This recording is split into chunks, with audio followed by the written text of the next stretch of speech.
Доброе утро, Михаил Маркович. Хотелось бы перейти к общей теме, теме радиорынка, радиовещания. Но сейчас есть такая забава у медийщиков. Они обсуждают, как скоро умрут все, кроме интернета. В то же время мы видим, что что-то это не происходит. На наш взгляд, Нет. умрет радио и как оно будет развиваться? Вы задали вопрос, отвечать на который можно в течение 3 дней. Через неделю в Лозанне состоится ежегодная конференция, которая собирает всех профессионалов радио со всего мира. Называется «На Radio Days». И вот в течение 3 дней люди со всего мира, кто занимается радио, там более 1500 человек, обсуждают, что происходит с радио, как оно меняется, как оно видоизменяется. А когда мне говорят о том, что радио умрет, я вспоминаю фильм «Москва слезам не верит» и замечательные слова романтичного журналиста, что скоро будет одно сплошное телевидение. Нет. Пока у человека есть уши, и пока человек готов потреблять аудиоконтент, с радио ничего катастрофического не произойдет.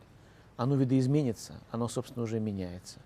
Интернет в данном случае это транспорт, это всего лишь новый канал распространения аудиоконтента, очень мощный, очень отличающийся от всего того, что было до того, и позволяющий, с одной стороны, для потребителя получить гораздо больше аудиоконтента, чем он получал до этого. Радио, безусловно, на протяжении десятилетий обладало монополией на мобильное распространение аудиоконтента. Сейчас эта монополия нарушена, радио видоизменяется, но что-то у меня нет ощущения, что кто-то собирается умирать. Радиобизнес существует во всем мире.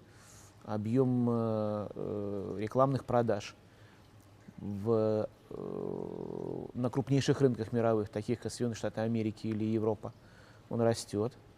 В нашей стране нельзя сказать, что радиорынок растет с точки зрения объема продаж рекламы, он скорее стагнирует. Но радиорынок – это функция развития экономики.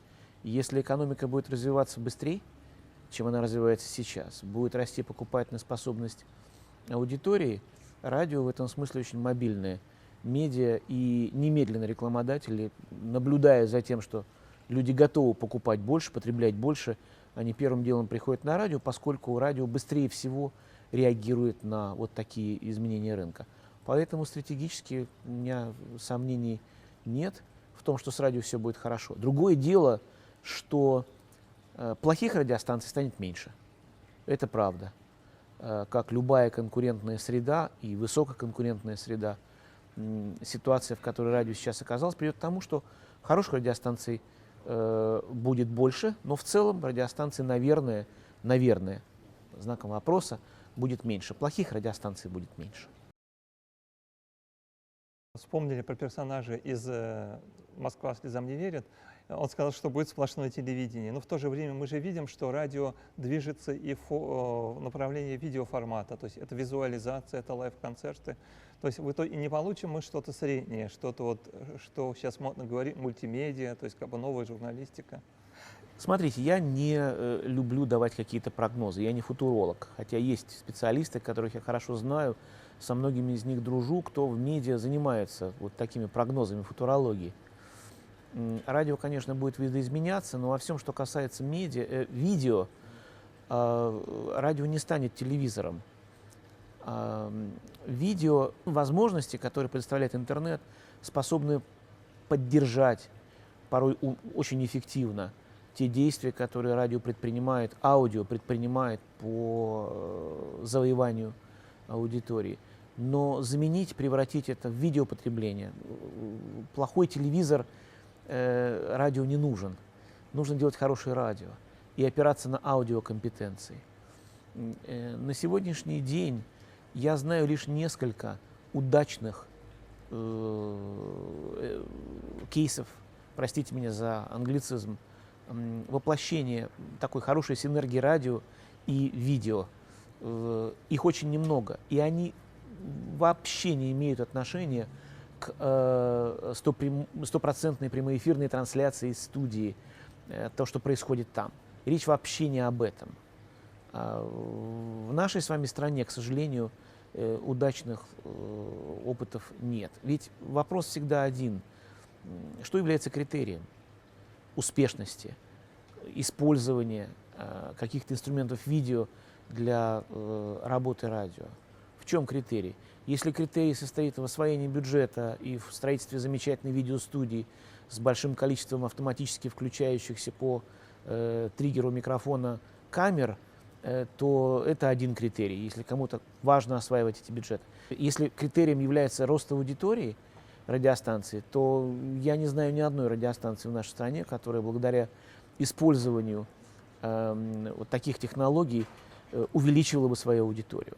Аудитория увеличивается непосредством работы с видеоконтентом. Хотя, повторяю, радио всегда с момента своего появления мечтало о двух вещах. О визуализации, то есть о возможности показать себя. Именно с этим, например, связано практически параноидальное желание всех радиостанций разместить везде свои логотипы, где угодно. Оно не проходит даже со временем сейчас. Второе, радио мечтало всегда о каком-то более эффективном методе взаимодействия со слушателем, интерактивном взаимодействии, за пределами вот этого знаменитого 20-й дозвонившийся получит бейсболку. И интернет, как транспорт, как технология, позволяет радио и визуализироваться, если оно понимает, как это нужно сделать, и получить достаточный эффект от взаимодействия со своей аудиторией через те инструменты, которые сеть представляет.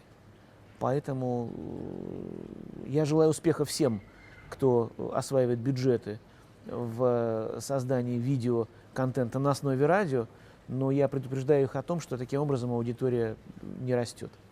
Вы один из создателей Авторадио, и, насколько я знаю историю этого проекта, оно возникло в Перми и вышло на федеральный масштаб. И может ли такой же условный человек из Перми создать такой же успешный проект Авторадио сегодня? Я боюсь, что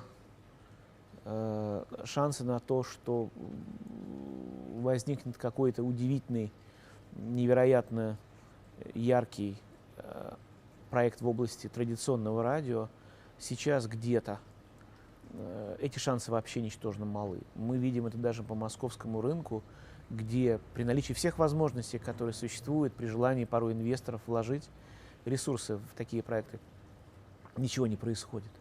Рынок насыщен. Мы находимся в той фазе развития рынка мобильного аудио и радио, когда возникновение новых, совершенно уникальных проектов, повторяю, вероятность мала. Я не говорю, что этого не может быть никогда. Для того, чтобы сделать яркий проект, необходимы не просто идеи, не просто интеллектуальные ресурсы, но необходимы и серьезные инвестиции во множество сфер, без которых проект просто не полетит. Поэтому я был бы очень рад, если бы вдруг где-то в каком-то из регионов нашей страны возник проект, который там, свечой ворвался бы в эфир и порвал всех как тузик грелку. Но таких ситуаций и случаев за последние, может быть, 5-10 лет я знаю мало. Они есть. Я не говорю, что такого не бывает. У меня есть прекрасные коллеги в Иркутске, радиостанция МСМ. Они начали, по-моему, лет 7 назад. На сегодняшний день они лидируют у себя в регионе. Но это скорее исключение, чем правило. Вы сказали, что шанс минимален, а в то же время существуют региональные радиостанции, которые вынуждены конкурировать с большой тройкой.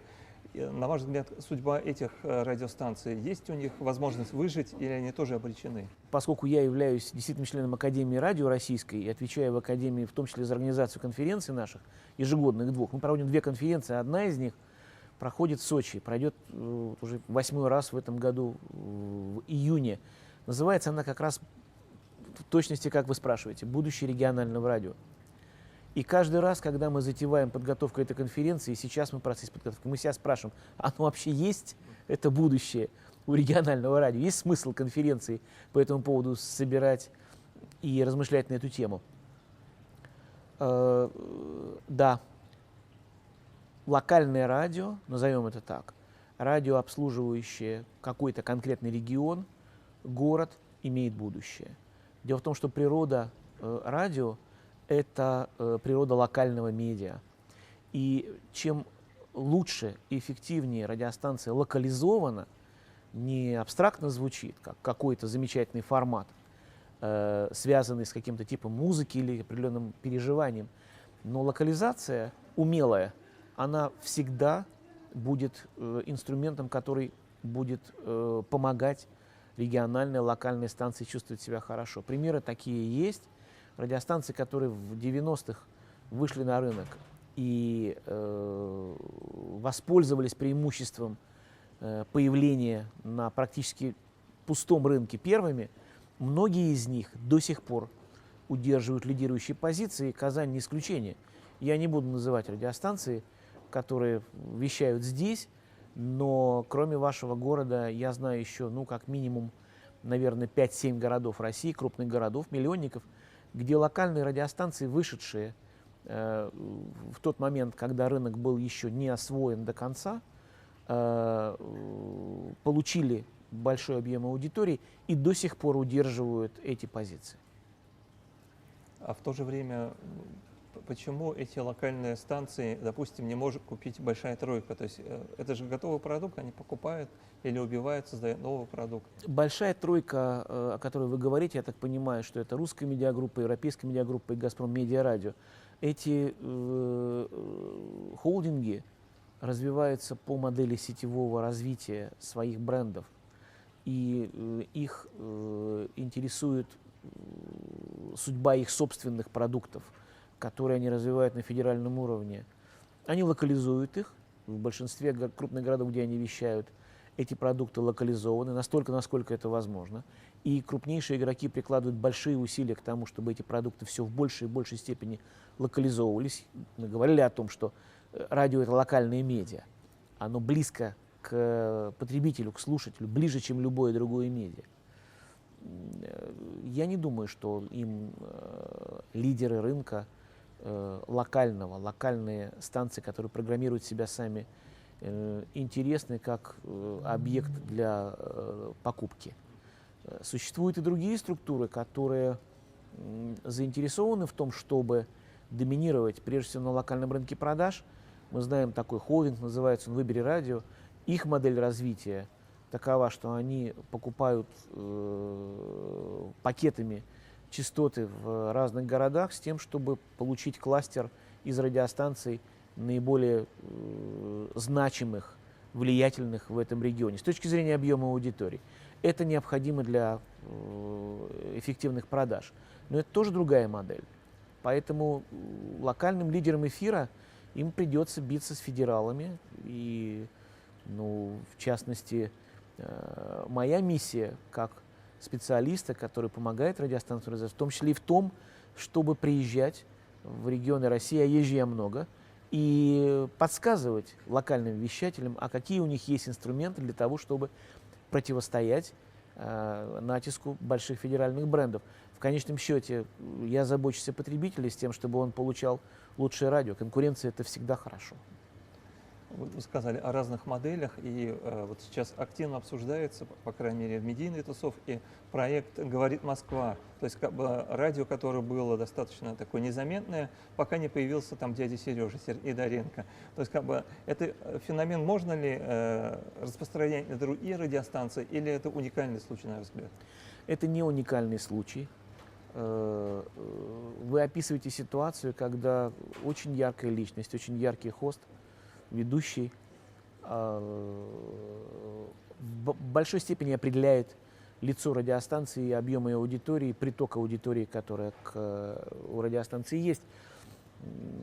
Во всем мире мы знаем множество подобных примеров, начиная от Соединенных Штатов Америки, где феномен Ховарда Стерна еще в 90-е годы проявился такой в ярком виде.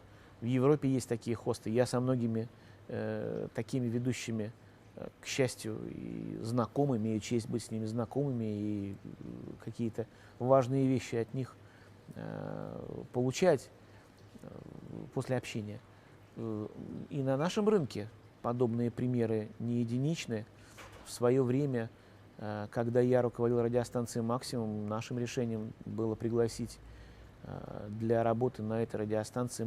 Нам требовалось в тот момент в эфире то, что называется агрессивно-провокационное утреннее шоу, и мы пригласили пару Бачинский и Стилавин к нам на работу и получили результат, который, собственно, на который рассчитывали. Это была та история, когда личности смогли конвертировать определенные негативные тенденции, которые станция испытывала, а затем уже мы другими инструментами поддержали рост этого бренда. Мы знаем и другие ситуации, другие феномены на нашем рынке. И не только в музыкальном радио, в разговорном тоже. Похожая ситуация с Соловьевым в эфире «Вестей».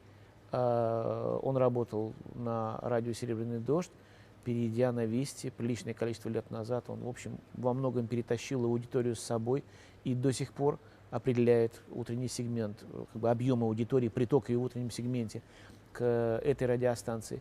Сергей Доренко не исключение. Это прекрасный ведущий, очень знающий и толковый специалист.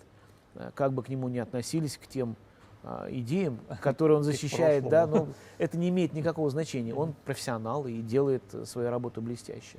«Эхо Москвы» можно отнести к этому жанру, или это другая модель все-таки? Это другая модель, поскольку мы проводим довольно глубокие исследования аудитории, компания, с которой я связан, и эти исследования связаны не просто с измерением притока и оттока людей, а с восприятием разных радиобрендов. Я могу сказать, что «Эхо Москвы» в целом в сознании потребителя это не станция ярких личностей, это станция экспертного взгляда на жизнь. И главной потребностью, на которые «Эхо Москвы» научилось отвечать, по крайней мере, на московском рынке. Я знаю, что в регионах России они не так успешно себя чувствуют, хотя есть города, где они выступают хорошо. Главный запрос, на который они отвечают, это запрос «объясните мне, что происходит». Я могу соглашаться с вашей точки зрения, я могу не соглашаться с вашей точки зрения, но в части экспертной оценки, обсуждения разными людьми, разных взглядов политических, разных воззрений, «Эхо Москвы» чемпион. На ваш взгляд, есть место для другой станции, работающей в этом жанре, толк? То есть, есть ли свободное место, чтобы новый проект выстрелил и смог стать конкурентом «Эхо Москвы»? Это будет очень сложно. Если мы возьмем наиболее развитый рынок, российский, московский, такого количества разговорных радиостанций нет ни в одном городе Европы. Я не знаю, по-моему, нет и такого количества ярких разговорных радиостанций ни в одном городе крупном Соединенных Штатов Америки, крупнейшего рынка радиовещательного в мире. Основные позиции оккупированы.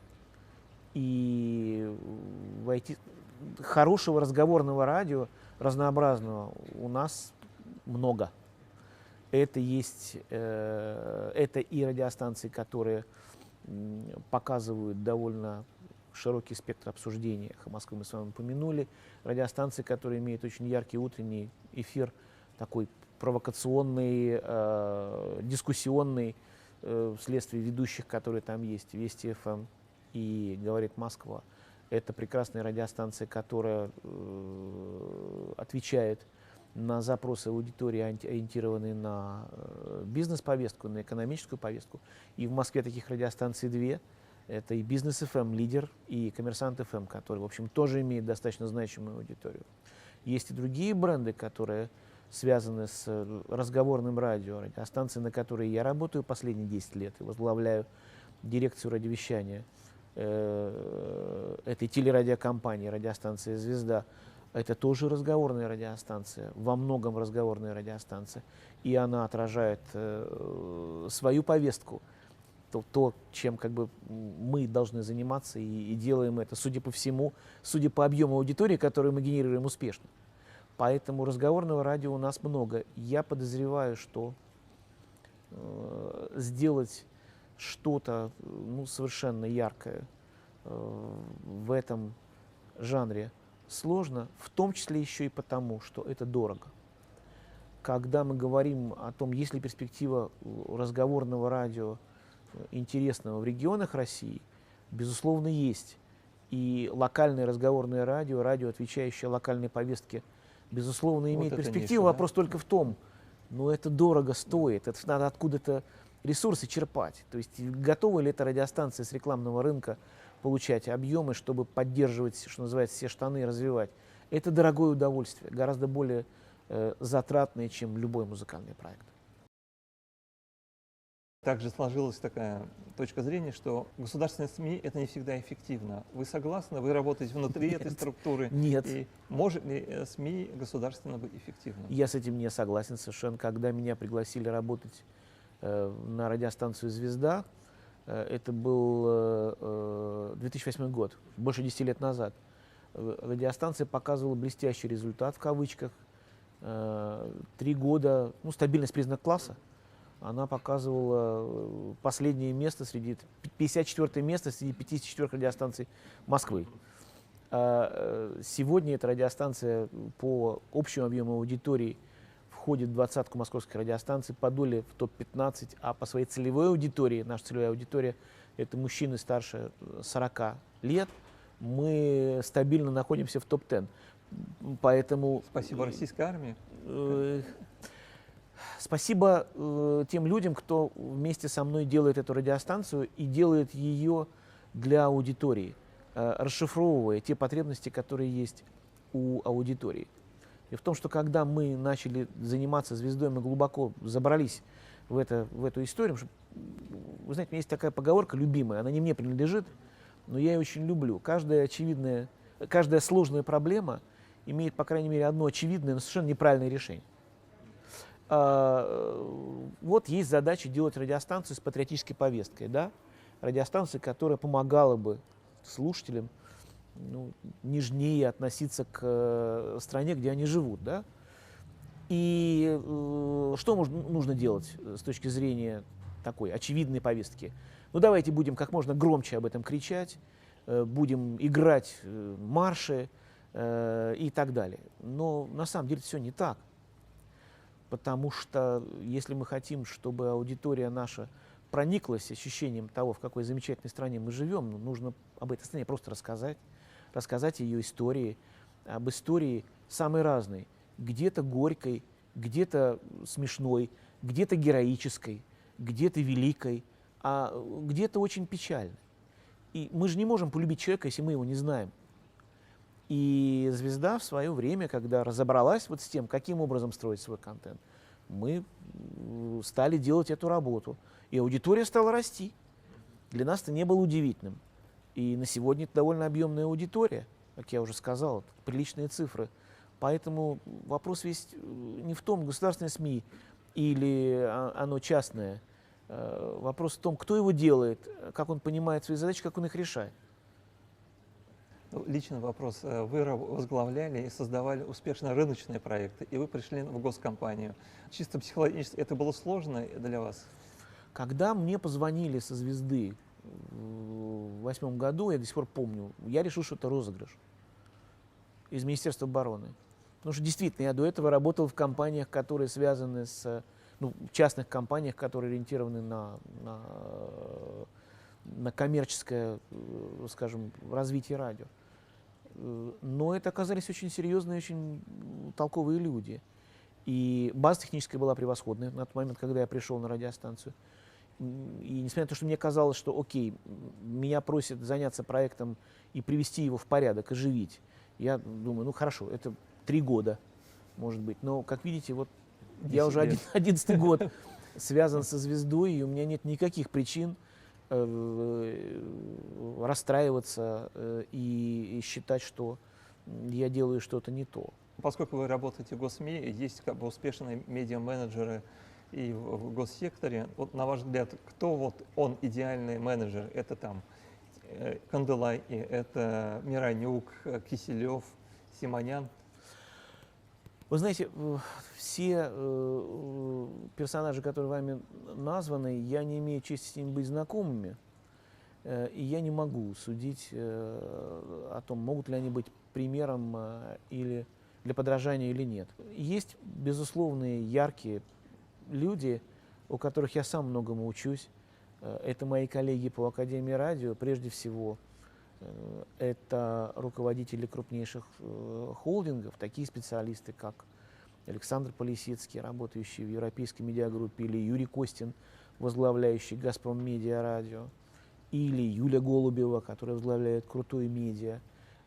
Ну, это просто замечательные, профессиональные, умелые люди. Может быть, их не так хорошо знает медийная общественность, но именно они ответственны за то, что их холдинги, их бренды имеют такую большую аудиторию. Я могу назвать и несколько специалистов, которые работают в регионах России. Я их тоже знаю. Там список будет человек, наверное, ну я не знаю, 5 точно ярких персонажей. Мы в начале беседы говорили об интернете, радио, видеовизуализации. Вот есть смежная тема медиаскопа. Медиаскопа рейтингования радиоканалов. Ну, недавно Медиаскоп ввел правило, что он рейтингует только участников на платной основе. Это привело к тому, что часть участников рынка начала бойкотировать эти рейтинги. И в то же время появилась альтернатива в виде интернета. Вот ваше отношение к позиции Медиаскопа и можно ли в интернете померить радиоаудиторию? Ну, очень действительно хороший вопрос, спасибо, потому что он попадает просто в сердцевину того, чем индустрия занята на сегодняшний день. Когда я слышу голоса региональных обиженных вещателей, говорящих: ой, нам теперь надо платить за то, что нас рейтингуют, я вспоминаю всегда очень простые вещи. Мы ведь не удивляемся, что для того, чтобы нам полететь на самолете, вот я прилетел, да, вчера к вам сюда, нам надо заплатить за билет. Нас никто не возит бесплатно. Мы понимаем, что для того, чтобы вот эта вот корова большая, там, с 200 людьми взлетела, необходимо заправить ее топливом, ее необходимо арендовать, научить экипаж, чтобы он летал, оплатить структуры аэропорта и так далее. Почему-то никто не задумывается о том, что для того, чтобы получить эти самые рейтинги, достоверную информацию о том, какой объем аудитории есть у того или иного медиа, тоже необходимы затраты, и не маленькие. Чем точнее измерение, тем более серьезная затрата необходима. Никого из рейтингов не выбрасывали, насколько я знаю. Я не представляю Медиаскоп, я точно такой же пользователь их данных, как и все участники рынка.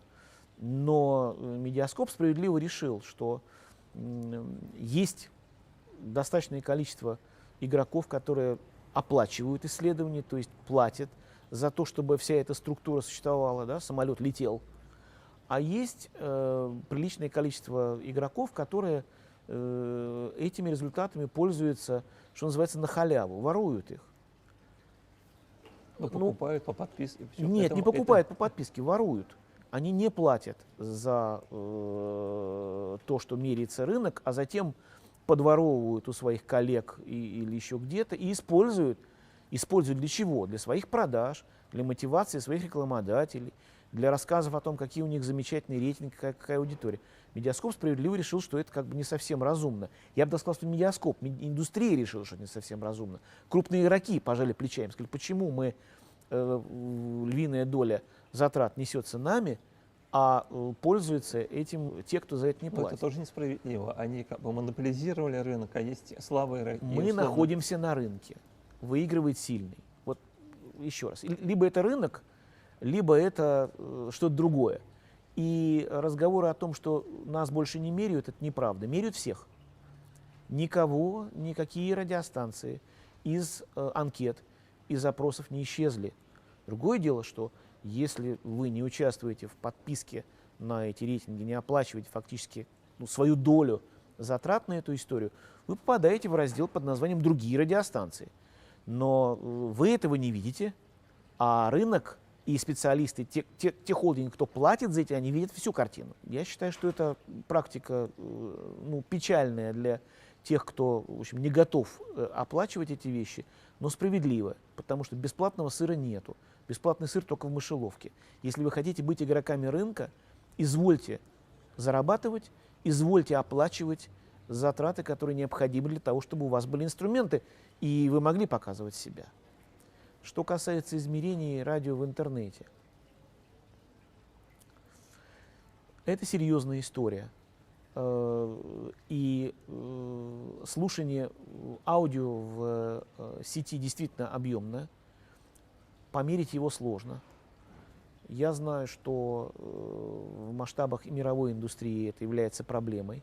Я надеюсь, я некоторое время назад прочитал о том, что одна из крупнейших компаний измерительных в мире, Нильсон, они выиграли такой общий индустриальный мировой тендер на то, чтобы вот такую интегральную методику предъявить и показать. История с созданием единого медиаплеера это та же история имеет к этому отношение или немножко другое?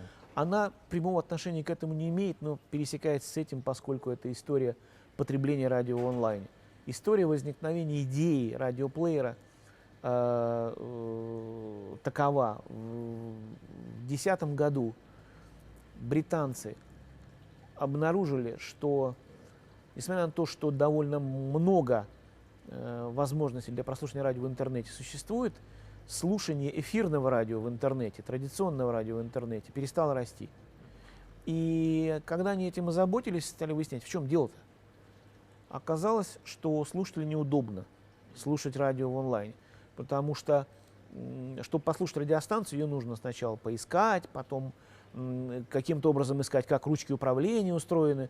Вы хотите дома смотреть 25 телевизионных каналов, у вас для каждого телевизионного канала есть свой пульт управления, а пульт управления свои ручки и свои кнопки, пуск, громкость и так далее. И они спросили пользователя, они же британские ученые, мы знаем, британские ученые любят исследовать, да, что-то. Вот они спросили, а почему не растет-то? И выяснилось, что неудобно. Давайте сделаем удобно, решили они, и придумали единый интерфейс, который уравнивает все эфирные радиостанции и упрощает слушателю доступ к эфирному радио в онлайне.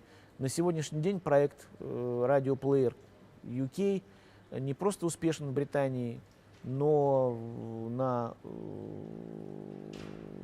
правах, то, что называется white label, он распространяется и лицензируется, и, по-моему, 7 или 8 стран европейских уже эту технологию развивают. Идея в том, что есть некий радиоприемник в онлайне, который позволяет слушателю все радиостанции, которые существуют там, видеть, выбрать те, которые ему необходимо, выставить свои пресеты, которые ему необходимы, и спокойно это все потреблять.